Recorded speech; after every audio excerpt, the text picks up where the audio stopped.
Colorado Nonprofit Association has been around for 31 years. We were actually started by the same people who started Community Resource Center. If you're not familiar with Community Resource Center, I strongly encourage you to become familiar because they publish the Colorado Grants Guide. Colorado Nonprofit Association is a three-legged stool. If the seat of the stool are Colorado's nonprofits, we're the three legs that support them. One leg is advocacy. We make sure that no law is passed in Colorado that would harm Colorado's nonprofits. We advocate for you both in downtown Denver and in Washington, D.C. Second leg is education. We offer trainings in all of the principles and practices area, which I'll go over a little bit more. We offer all of our members, which is you, in case you did not know. You are all members because CNDC is a member. You get to attend all of our trainings for free, unless it's a major event. So you get to attend all of our trainings for free. The last benefit, the last leg of the stool is membership and all the benefits that come along with being a member of the Colorado Nonprofit Association, which includes the free trainings, free postings on our job board, access to our group purchasing programs, which is businesses that give you discounts just because you're a member of ours, and a bunch of other stuff. So June 28th, I'm hosting a member benefit review in this very space at 9 a.m. I feed you breakfast. So do feel free to come by and join us. So real quickly, that's who the association is. We started publishing in 2007, Principles and Practices for Nonprofit Excellence. The first version came about because of another state association, the Minnesota Council of Nonprofits. They developed the outline and came up with the areas, the 9 principles, based on talking to nonprofits and where they needed the most guidance. So the 9 sections are governance. What is the board responsible for? Who's in charge? Planning, transparency and accountability, fundraising, financial management, HR, evaluation, advocacy, civic engagement, public policy, strategic alliances. The original version that came out had 25 key legal requirements for C3s. It's important to note at this point that PNP was designed for C3 organizations.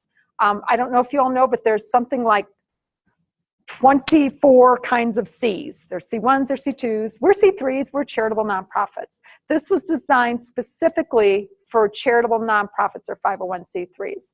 So the association took the outline that Minnesota sold us. We put together a steering committee from all across the state of Colorado. And we said, these are the topic areas, go. And they did. They took the template and they met over a year's time and came up with our first principles and practices. The very first version, 22,000 downloads, 20,000 printed copies were distributed, and we produced 74 trainings on the very first PNP. Curious, anybody know if there was a group or an organization that passed out PNPs or a business that would have been like a big distributor? Any idea who that would have been? Accounting firms. Yeah. All over Colorado. Can we have a case?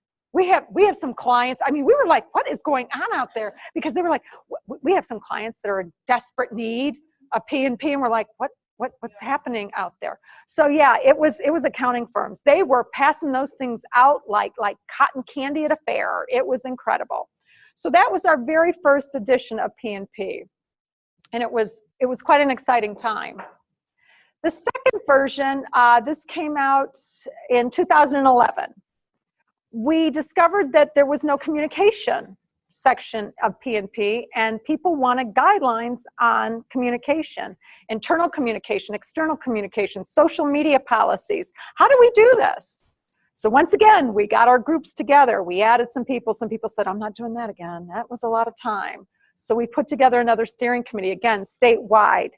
Not only did we add communication, we added IT, information technology. Folks had no policy on how staff could be using their computers or surfing the web or, data protection information. They had none of that. So we added folks that were experts in that area and put that in. At that same time, there were changes to the 990. So we had to update for that purpose. Again, it was a year-long process, got through it, updated it, off it went. It was still wildly popular.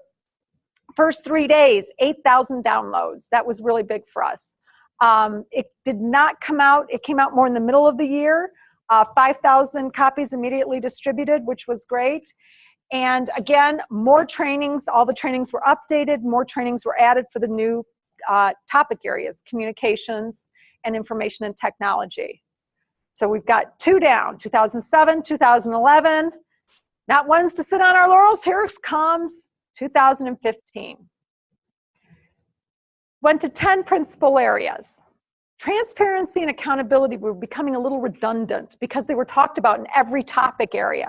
And we were like, well, wait a minute, why do we have an area on principles and practices called transparent accountability when we talk about it in every area?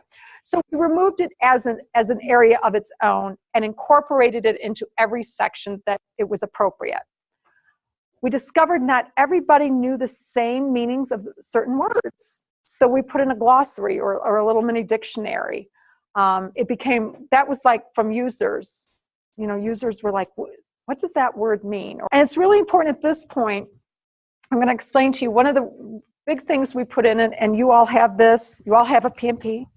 I want to take a moment and just explain to you the difference between a principle and a practice. And it's on the very introduction page. A principle is a broad statement that defines a suggested ethical or managerial direction for a nonprofit organization. The practice is the method on how to achieve the principle.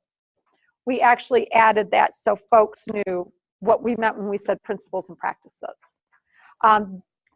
We also, you will find that glossary here in the back.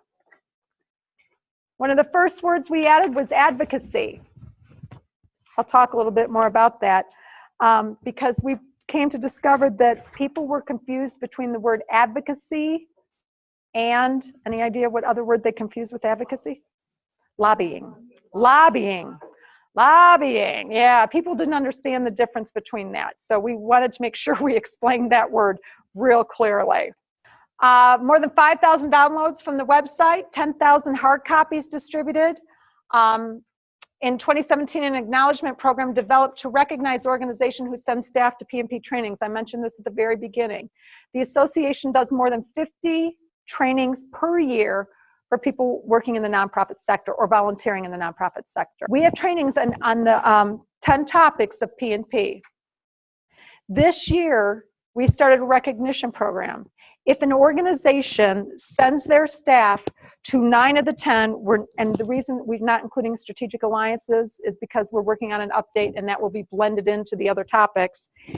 If an organization sends their staff to 9 of the 10 areas, they will receive a badge. They will be recognized for their dedication to excellence in nonprofit management. We are now working with some foundations and donors to begin asking next year, have you completed your PMP trainings? How many of your topic areas? So they will be able to display that badge and put it on things like Colorado Gives Day, on the Colorado Gives Day website. They'll be able to add that badge. So that's a new training program we entered in this year. It has kind of become this little contest. We call it Race to Recognition. The first 10 organizations that complete their trainings are getting a letter from the governor. So it's really been great that people are really going after dedicating themselves and their staff to good practices when it comes to nonprofit management. All of our trainings are based on PMP. We also host a fall conference. Have any of you ever been to our fall conference? Okay, so you know it's you and 900 of your closest nonprofit friends over 2 days. And the tracks, all based on PMP. So if you are behind, if an organization is behind on their badging, they can get caught up by attending the fall conference. So the only difference is the conference is that's not one of our free trainings. If you've ever been to it, you understand why it's not a free training. It is. And this year it's October, for those of you who've never been, October 30 and 31, the Sheraton Hotel, downtown Denver.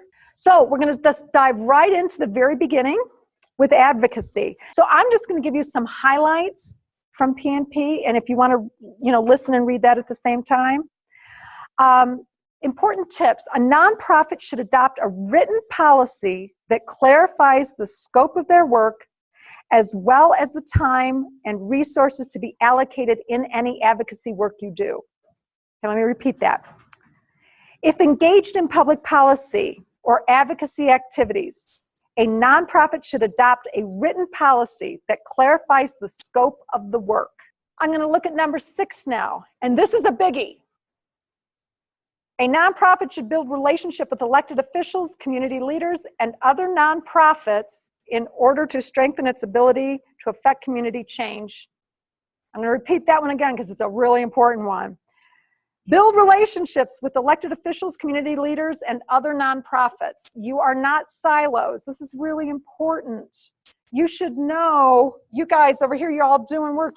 You should be talking all the time, and you should be seeing what you can do to help each other. We actually hold trainings on how to do your relationship building with your public officials.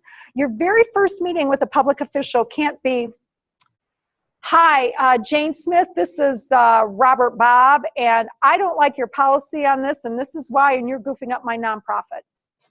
Your first should be, hi, I'm Jerry. I work with the Colorado Nonprofit Association.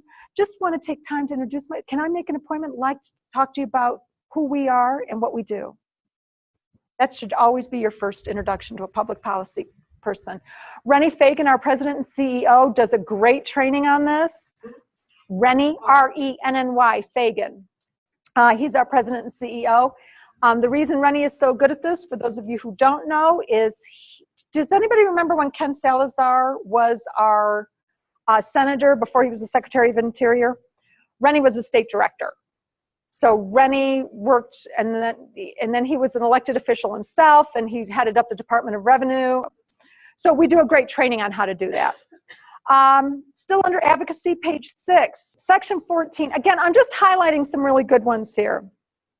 A board or staff member of a nonprofit must not engage in activities that support or oppose candidates for public office, political committees, or political parties during hours when the individual is working, volunteering, or otherwise representing the nonprofit.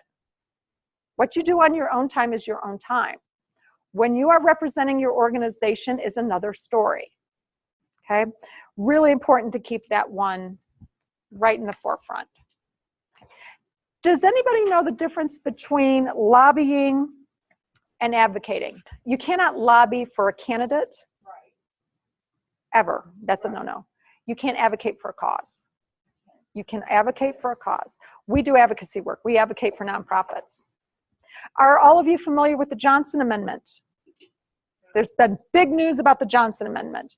Back in the 60s, President Lyndon Johnson was highly offended when an organization he had given money to did not come out and publicly support him for president. So he came up with the Johnson Amendment that said, no nonprofit can support a candidate. That is a no-no. I'm not going to let you do that. Didn't support me, now you're not going to support anybody. Turned out to be kind of a nice thing. You know, nonprofits all of a sudden weren't put in the middle of an election. IT, information and technology. Again, going to highlight page 10. A nonprofit should have a policy that helps to ensure the security and confidentiality of its data, as well as the protection of its technology assets. We just had a training on this the other day. Your data, if you don't think that those folks that are out there, you know, breaking into websites and all that, your data is just important to them as it is to anybody else. So really, get a good IT company, invest in that. It's really important. Your data is really gold. Also under IT and technology management, come up with a document retention plan. It's really important. I had a call just the other day from an organization who said, we still have our paperwork from 30 years ago. Do we still need it? And I was like, well, I don't know what paperwork you're talking about.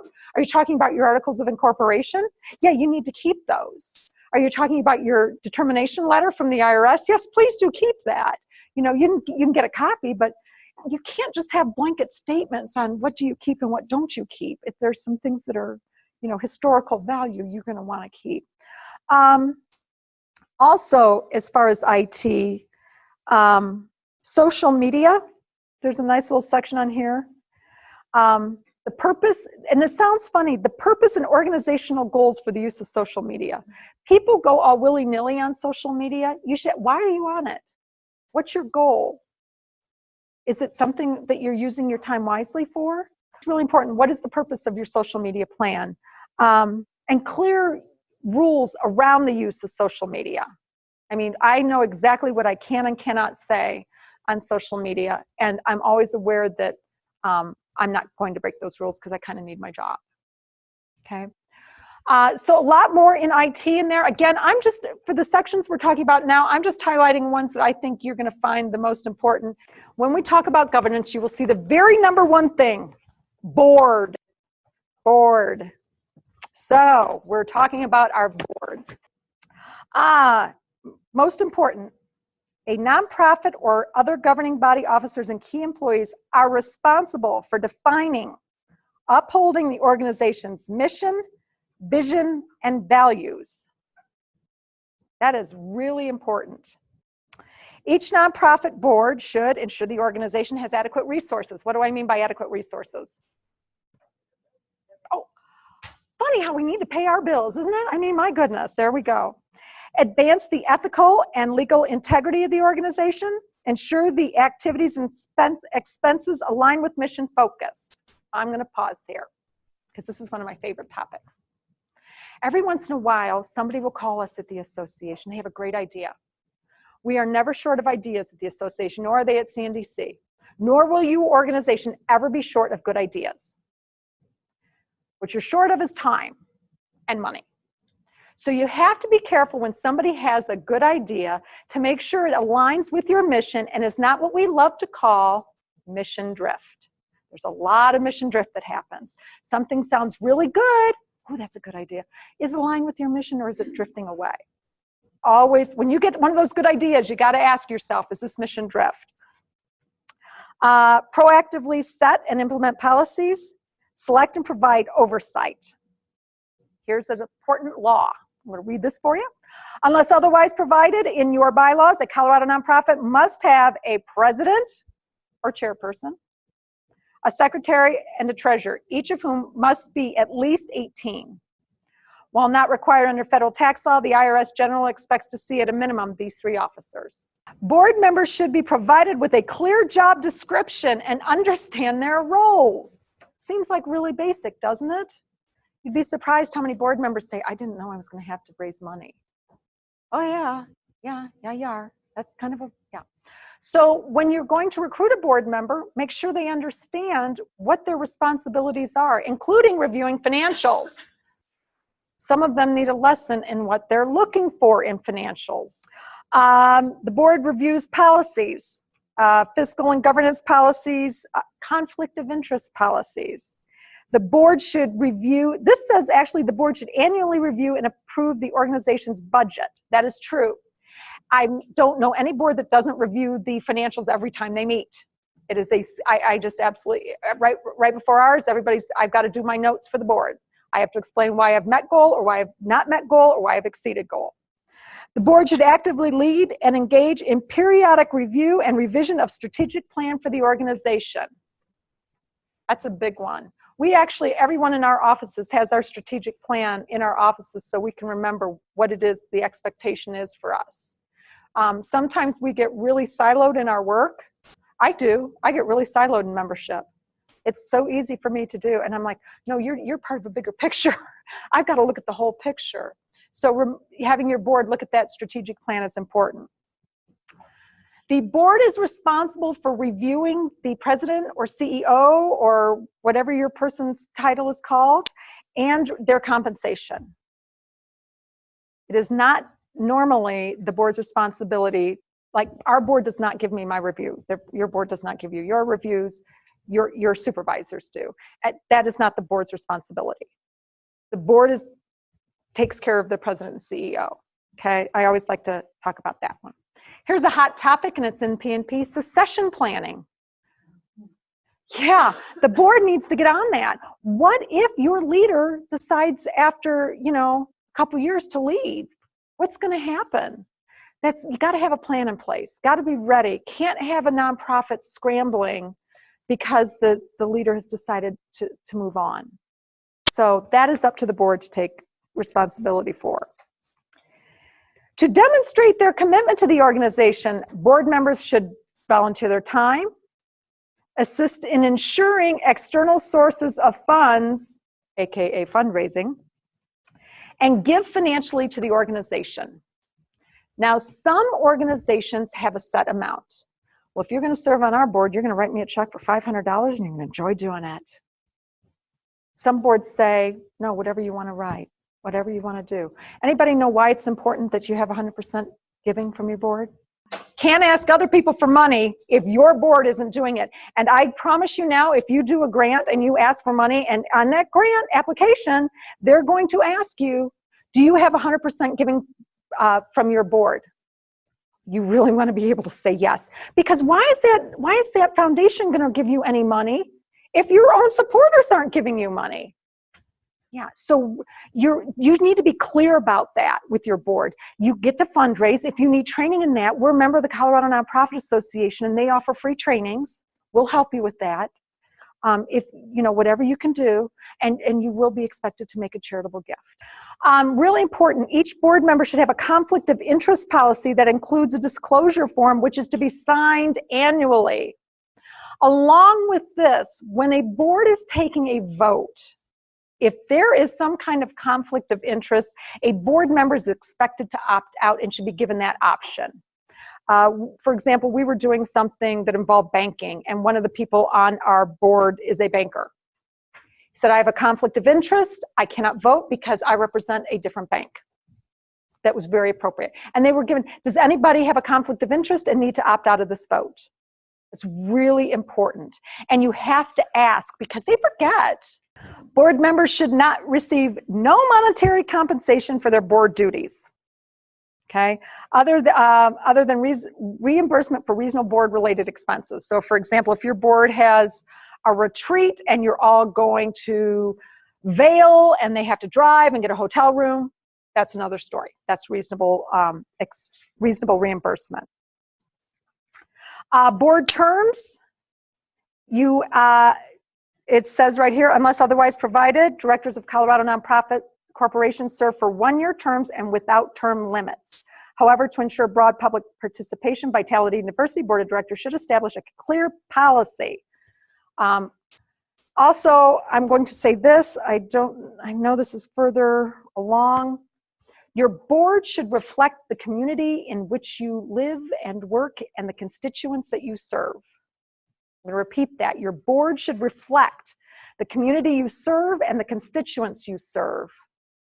Unless you serve a lily white community, your board should reflect the diversity of your community. Unless you serve all males, you should have some females, okay? So let's keep that in mind. Communications. I'm going to actually start at the back because I think what we put in the back should move up. Annual reports. A nonprofit should produce an annual report in and/or electronic format that contains information on its activities, accomplishments, performance, and vision.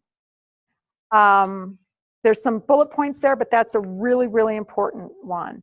A nonprofit should have a stakeholder grievance policy. Well, what is that?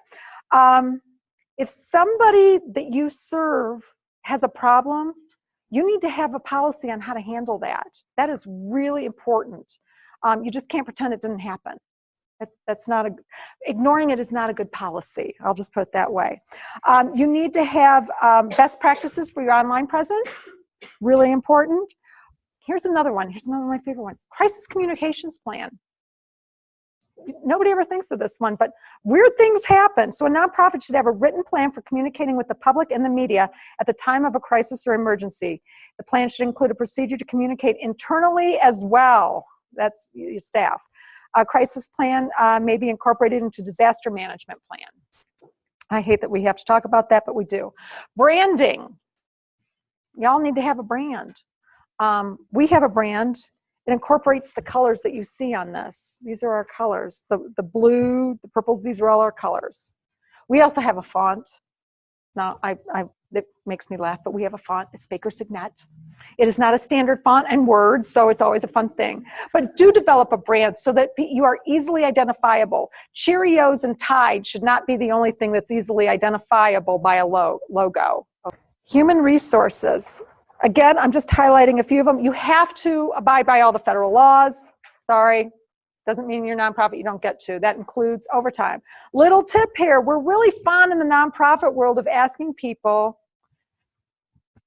do you think after work you could help volunteer for our thing? Okay. If you're asking somebody to volunteer for something that is their job, you're going to get in trouble. No. If that's her normal job, you have to pay her for her work. You know, sorry, the feds are kind of funny about that stuff, and so's the staffer. They want their paycheck, and I don't blame them. So please don't ask people to volunteer for things that's their job. That's going to get you in trouble. So let's get that right off the bat. You need to have a whistleblower policy. Y'all think everybody works for nonprofits? We're all nice. We love our jobs. We're not going to complain because we're good people, right? Nonprofits should implement a whistleblower policy with specific procedures for reporting violations of organizational policy or applicable laws, and must ensure that those making such reports are protected from repercussions. Conflict of interest. A nonprofit should establish a clear conflict of interest policy that requires disclosure of relationships, nepotism, and interested party transactions. So it's just like your board, your staff does. Your staff does. Do a periodic review of compensation. Again, the Colorado Nonprofit Association can help you with that. Every other year we publish the Colorado Nonprofit Salary and Benefits Survey. We do a statewide survey of what current salaries are and benefits. If you do the survey, you get it for half off. So that would be $37.50. If you don't do it and you're a member, it's $75, and non-members pay $1.25. So it's a deal if you just participate, you know? So, and it's a PDF you can download. So you can also make sure that you're getting paid appropriately. Did I say that? I may have. Here's one of my favorites. Background checks. But everybody that works for nonprofits, we're all good people, right? We're nice. We want to make the world a better place. Don't ever put your constituents at risk by not doing a background check. Don't do it. You're opening yourself up to potential lawsuits. Just do the background check. You know what your standards are for who you will and will not hire. We do not tell you who that should be, but do a background check. Job descriptions. Y'all should have job descriptions. You should all know what you're responsible for, but you should have a clear job description, and you should have a review with expectations on how you've done. To the extent of its ability, a nonprofit should provide personnel with benefits, including health, dental, and life insurance, as well as the opportunity to financially contribute to retirement plans. As you're first starting out, that's probably not happening a whole lot. It's a goal. What's a goal? And I mentioned performance evaluation. It's also important, there's a little paragraph on staff trainings. The better a staff is trained, the better they can serve a nonprofit, the better they can serve your constituents. It's funny how it's all connected. Yes, it hurts to have a staff member out for a day taking a training or even a couple of hours, because who's going to answer that phone? It's just, it pays off in the end. So let's talk about volunteering. Onboarding. Volunteers should be trained. Also, background checks on volunteers. Volunteer background checks. So there should be a whole onboarding, recruiting. You need a recruiting plan. You need a training plan. How are they going to do what? They should have a description of what they're responsible for in their volunteer program. They should always have a supervisor available to them. They should have ongoing support and training, just as a staff member would. And here's a big one. Retention. Retention of volunteers is really challenging. If you don't show a volunteer the appropriate appreciation for the work they do, they're gonna find somebody who will. They really are. I've done a lot of volunteer supervision. I did it at a hands-on science museum I worked at in Ohio. It was really funny. I got the volunteers that nobody else wanted because the volunteers were deemed difficult. I'm like, why? What do you mean? Well, you know, come to find out that people just weren't They never explained to them how what they were doing fit into the picture as a whole. And they never were really thanked. So whenever I have a volunteer, I'd say, okay, let me explain to you why it seems stupid that I'm having you do this, but it's really not. And I would explain to it how it fit into everything else. And they'd be like, oh my God, you're kidding. I'm like, no. And then I would thank them. So I would get all the difficult volunteers. They never wanted to leave me because I just took the time to explain to them what their work was. You know, always check in with them. Talking about evaluation. Anybody know why you need to do evaluation? And I'm going to tell you, when you're meeting with funders and they want to know about your evaluation and how you're doing, you're going to be really good at throwing out numbers. We served 3,225 people this year, which is a 10% increase from the previous year. Okay, and what was the result of that? That is evaluation. And numbers are not what they're looking for. They're looking for what impact did you make. And this does not tell you that. I am telling you this. That is what they mean. And the best way to do that, storytelling. People love stories. They will focus in on that. We have done trainings on how to do good story. But you have to do evaluation to do your storytelling. Okay? So storytelling, numbers are great, but getting that storytelling, using that through your evaluation is the best way. I've just taken some really great trainings on that, so I always appreciate it. Evaluation for quality assurance. High-performing nonprofits regularly measure their performance in terms of effectiveness and efficiency. Evaluation outcomes. Strong systems of evaluation and anticipate outcomes are realistic, specific, measurable, and appropriate to the size of the organization. Really important to know. Nonprofits can expect to invest considerable planning, staff time, and monetary resources into evaluation. Dang. How else do you know if you're doing a good job? Ethical and cultural considerations. High ethical standards and cultural competency are critical components in evaluation design and execution. Cultural competency. When you're doing an evaluation, not everybody sees the question the same way you might. Just keep that in mind. It's really important to know that.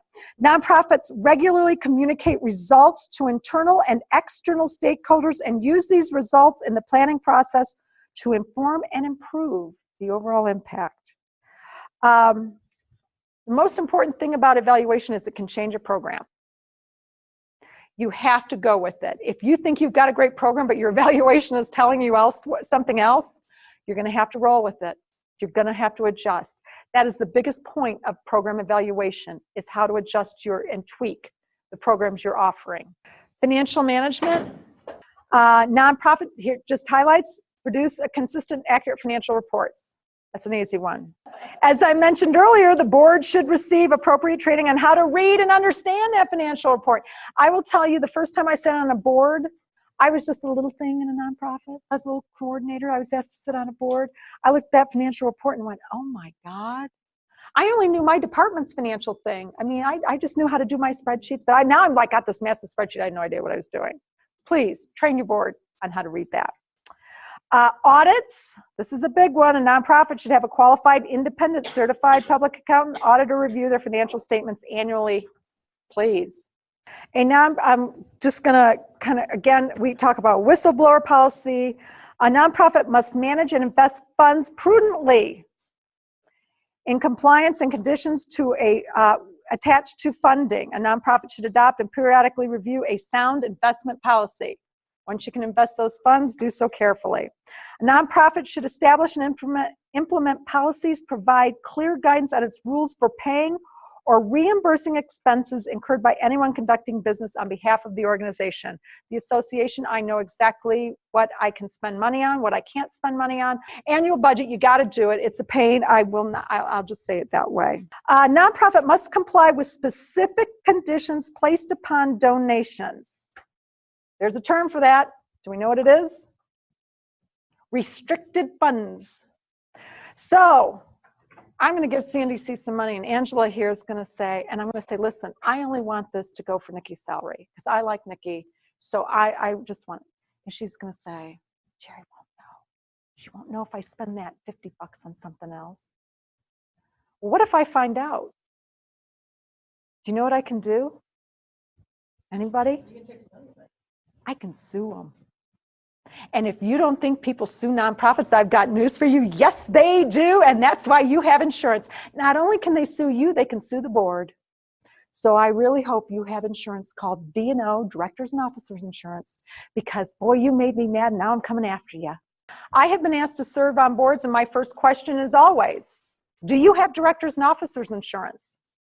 I have turned down the opportunity to serve on boards because they don't have D&O.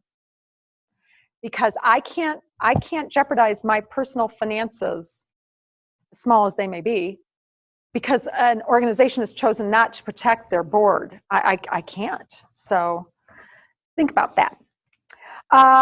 Expenses. Expense allocation should represent the mission and activities of the nonprofit. An organization should spend an appropriate percentage of its annual budget on programs in pursuance to the mission.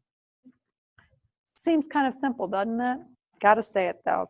A nonprofit should plan, establish, and maintain a financial reserve at a level determined by the organization's management and board to adequately support its operation.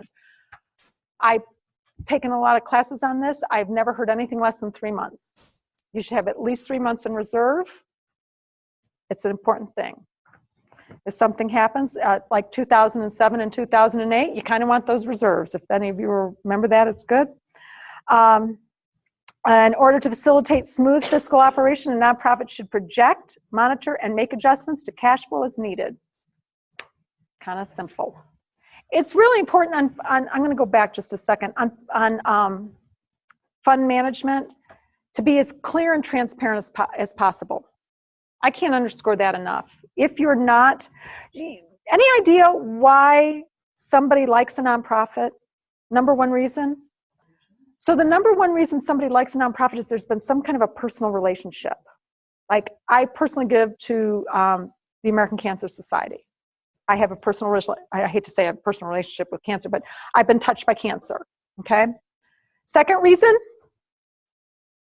they trust you. So if you want them to trust you, you have to be really, really transparent in your finances and your reporting. That is a great way to build trust, is that transparency in all of your financials. I can't emphasize that enough. Really important. Anybody in here raise money outside of the state of Colorado? How many of you raise money inside of the state of Colorado? How many of you do solicitation for that money?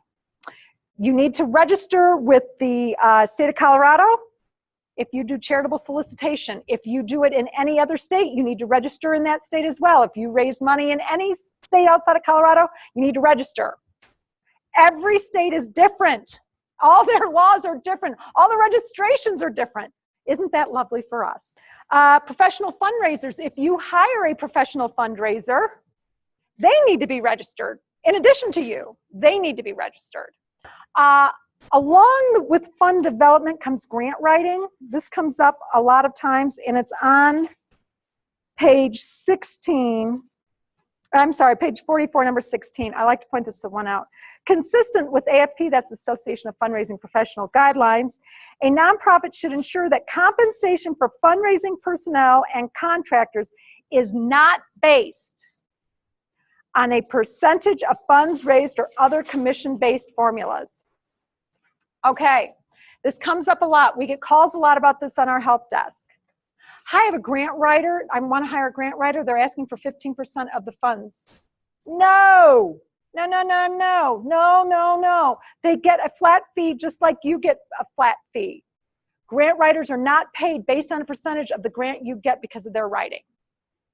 Okay? And if they're asking for it, find another grant writer right away. They know better. They absolutely know better. Really important. A nonprofit must provide a receipt for contributions in cash, including those paid by check or credit card or property, when the fair market value is at least $250. A nonprofit must send a written acknowledgement to donors who make a contribution in excess of $75 in which there is a donor benefit. So I went to the Denver Art Museum event. The ticket cost me $95. The benefit was in excess of $75. I needed to get a receipt. I'm going to tell you, if somebody gives you money, I don't care if it's less than $250, you send a thank you note. It is not appropriate to to skip a thank you note. There was a study, and this has probably been 10 years ago. 60% of first-time donors don't give money a second time.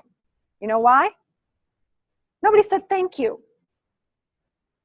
Well, golly whiz, that was kind of, you just lost, you know, maybe a $50 donation because you didn't put a 44-cent stamp on a thank you note.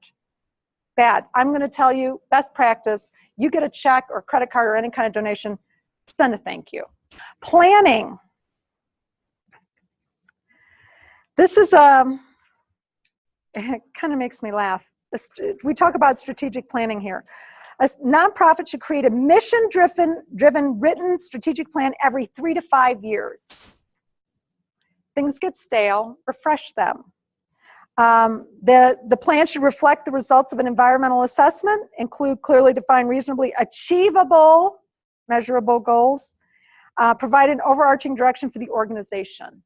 That's what planning is, providing a direction for the organization. Just write it down. It's really quite simple. You have to have an operational plan to implement your strategic plan. I'm just going to throw that part in there. We have a little thing about that in here. Having a strategic plan without an operational plan is not helpful to the staff. They have to kind of go together, you know. You all can't be everything to everybody. I've got bad news for you. You think you can and you can't. You may do X really well. You may do Y better. You all need to align and try to put together an MOU, memorandum of understanding. Build that alliance. Don't try to be everything to everybody. Know who your neighbors are in the nonprofit world. Who can you work with the best? How do you do that the best? In the end, it's not about getting a bigger piece of the funding pie. It's about serving your constituents, whoever your constituents may be, okay? And really, the funding pie is not as big as you all think it is. And funders want to know that you are playing nicely in the nonprofit sandbox and you are working with another organization that does similar work, or even not similar work. I mean, you need to know what's going on in your nonprofit community. And having a great strategic alliance with other nonprofits is the best way to do that. It really is. It only pays off in dividends in the end when it comes to serving your community. And in the end, that's what we're all doing. In different ways, we are all serving a community. Some focused in a community, but in the end, the entire community. So strategic alliance is really important. We're under review. We're going to be reviewing PMP. If anybody has used PMP, is interested in serving on my focus group, my email is on the next slide. Please email me and let me know. It's going to be quite an undertaking.